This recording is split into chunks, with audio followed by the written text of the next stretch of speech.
लखनऊ की चौक बाजार में रोज सुबह सविता अपना गर्मा गर्म जलेबी समोसे का ठेला लगाती थी। सविता बहुत गरीब थी और पूरे घर की जिम्मेदारी उसी के कंधों पर थी। उसका पति गंभीर बीमारी से जूझ रहा था और 2 छोटे बच्चों की परवरिश का बोझ भी उसी पर था। चौक बाजार में और भी कई ठेले लगते थे, लेकिन सविता के हाथ की जलेबी और समोसे इतने स्वादिष्ट होते थे कि लोग दूर दूर से खाने आते थे। सविता की रोज की कमाई से घर का खर्च जैसे तैसे चल जाता था। एक दिन दोपहर करीब 1 से 2 बजे उसके ठेले पर एक बुजुर्ग दंपति आए। ऐसा लग रहा था कि वे बाजार में काफी घूमकर आए हों। दोनों बहुत खुश मिजाज लग रहे थे। बेटा, 2 प्लेट गर्मागर्म जलेबी समोसे लगा दो, तुम्हारी आंटी बहुत थक गई हैं। बिल्कुल अंकल जी, आंटी जी, आप आराम से इस स्टूल पर बैठिए, मैं अभी लाती हूँ। सविता ने जल्दी से ताजी जलेबी और समोसे परोसे। बुजुर्ग दंपति ने जैसे ही पहला कौर खाया, उनके चेहरे पर खुशी झलक उठी। बेटा, इतने स्वादिष्ट जलेबी समोसे तो हमने कभी नहीं खाए। मजा आ गया। सच में बेटा, हमारी शादी की 50वीं सालगिरह अगले महीने है। हम अपने सभी दोस्तों को बुला रहे हैं। क्यों ना तुम ही हमारे लिए जलेबी समोसे बनाओ। सविता हैरानी से, सच में अंकल जी? बिल्कुल, हम तुम्हें पहले ही कुछ एडवांस दे देते हैं। ये लो, और यह हमारा मोबाइल नंबर है। हम तुम्हें 9 से 10 तारीख तक कॉल कर देंगे। सविता बहुत खुश हुई और बोली, अंकल जी, मेरे काम में कोई कमी नहीं आएगी। बुजुर्ग दंपति मुस्कुराते हुए चले गए।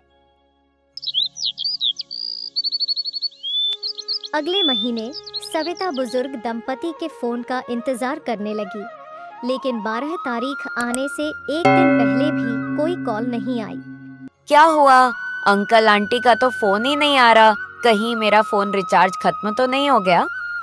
उसने पड़ोसी ठेले वाले मदन से मदद मांगी। मदन भैया, जरा इस नंबर पर कॉल लगाओ। मदन ने नंबर मिलाया।